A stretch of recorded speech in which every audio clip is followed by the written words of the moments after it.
Comité international de la Croix-Rouge. Vous avez vécu de nombreuses guerres depuis une trentaine d'années et vous publiez aux éditions de l'Homme « J'ai failli y laisser mon âme, survivre à la guerre et aux troubles de stress post-traumatique », un livre qui est très impressionnant.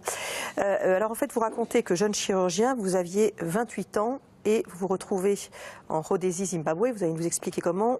Premier contact avec la guerre et ses victimes. En fait, je partais en voyage pour aller voir un de mes amis.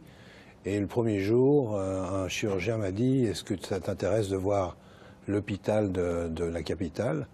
qui était un très grand hôpital. Et c'est là où je me suis rendu compte de ce qu'était d'abord un enfant qui mourait de faim, puisqu'il y a des enfants qui souffraient de marasme, de kwashiorkor. Et puis que j'ai découvert ce qu'était aussi la chirurgie de guerre. Quand je dis j'ai découvert, j'ai vu des personnes qui étaient blessées et qui étaient traitées pour cela dans cet hôpital, ce qui a été un choc, puisque moi je sortais de Genève, où tout était confortable, aseptisé, où on opérait sous des tentes de Charney et tout, et tout d'un coup de voir un hôpital, et surtout des adolescents qui avaient été torturés. Oui. Ça a été une image qui m'a en fait marqué et qui a changé tout le cours de ma vie de médecin. Vous étiez là-bas en pleine guerre civile, donc il y a des tortures, il y a des coups de machette, et vous dites qu'à ce moment-là, vous avez même envie de vous venger ou de venger les victimes que vous devez réparer chirurgicalement. Et vous en êtes pas loin à un moment donné. Exactement, et j'avais reçu quelques jours auparavant cet épisode des jeunes filles qui avaient été torturées dans un village et puis les parents les avaient transférées à l'hôpital de Salisbury, dont la moitié était morte déjà, avec des mutilations sexuelles absolument affreuses, terribles. Et quelques jours après, on m'amène une personne qui avait été blessée par balle et qui avait la rate explosée. Il fallait enlever la rate. Et j'ai pris à ce moment-là cette décision en disant « Emmenez-le à la salle d'opération, on va l'opérer, mais sans aucune anesthésie. » Et au moment en fait où j'ai voulu inciser, j'ai demandé « Mais où se trouve l'anesthésiste ?» Cet épisode, je le raconte parce qu'il a été très important aussi pour moi, pour comprendre que finalement, quand on est médecin, on n'a pas le droit de juger, on n'a pas le droit de s'ériger en tant que personne qui fait la loi. Mais c'est vrai que ça a été un épisode... à ce moment-là, c'est le médecin qui reprend le pouvoir sur l'homme? Le moment où vous appelez l'anesthésiste? Je ne sais pas, franchement, ça s'est fait. Et c'était quelque chose d'automatique, mais et je m'en porte très bien du reste. Et vous racontez aussi, et ce qui explique la suite de votre histoire et les traumatismes que vous avez vécu ensuite, que la difficulté aussi à laquelle vous n'étiez pas confronté d'un chirurgien de guerre, c'est qu'il faut trier. Et parfois, vous n'opériez pas des gens que vous auriez sauvés dans un autre pays, parce qu'il y avait d'autres personnes moins gravement blessées qui pouvaient être sauvées. Voilà, c'est une question de temps en fait.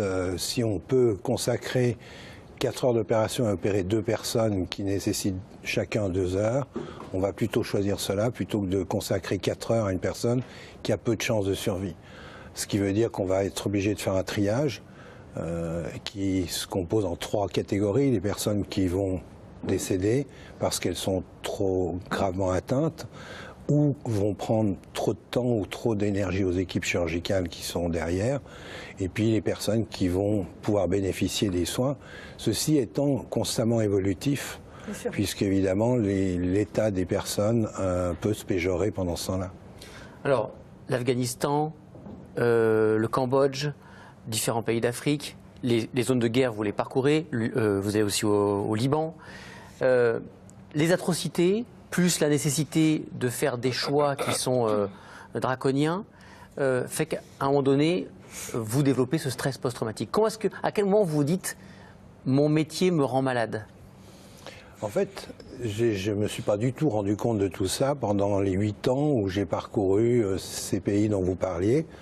Et c'est, même s'il y avait certaines choses dont j'aurais pu me peut-être me dire, tiens, il y a des choses, je me coupe des gens. Vous ne racontiez pas à votre épouse ce que vous viviez, les horreurs que vous viviez. Elle essayait de vous faire parler. Vous n'y arriviez pas. Non, je ne parlais pas. Il était totalement exclu que j'en parle, pas plus à mes enfants qu'à mes proches. Parce qu'on se renferme, on a l'impression qu'on va parler de choses que les gens ne vont pas comprendre. Et puis que aussi les images sont difficiles et puis que c'est difficilement racontable. Donc tout ça fait qu'on se renferme, qu'on ne parle plus ou qu'aux personnes avec lesquelles on travaille.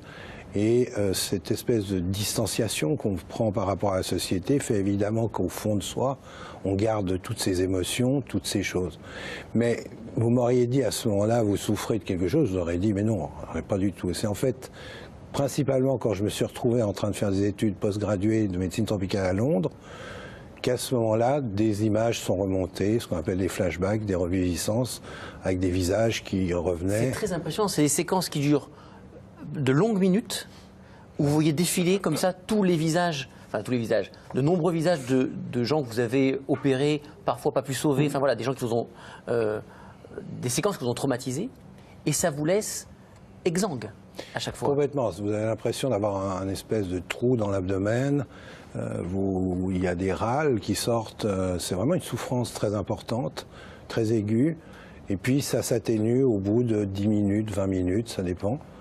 Et puis ça peut revenir. Et là, vous vous posez la question de savoir mais de quoi je souffre. Je vous rappelle, c'était il y a 30 ans. Oui, on ne parlait pas de ce syndrome. C'était pas encore tellement connu, sauf pour les vétérans du Vietnam.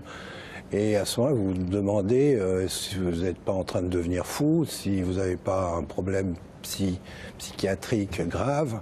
En plus, vous vous rendez bien compte qu'il y a quelque chose qui ne va pas. Mais...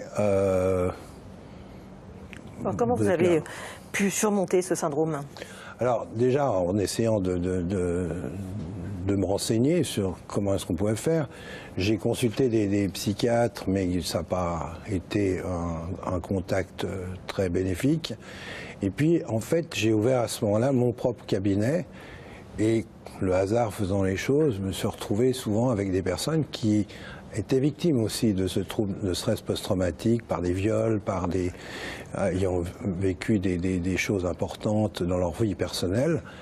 Et je remontais toujours aux émotions.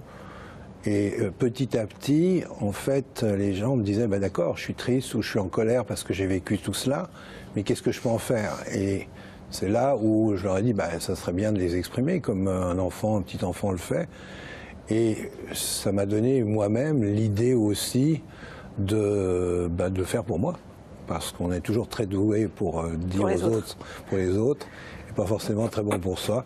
Et c'est cheminement un peu parallèle qui a fait que j'ai pu évoluer et, je peux dire aujourd'hui, guérir. Ce qui est important. Et vous découvrirez effectivement tout ça dans ce livre qui est vraiment impressionnant. Merci beaucoup, Daniel Dufour. J'ai failli y laisser mon âme, c'est aux éditions de l'Homme. Tout à l'heure à 14h.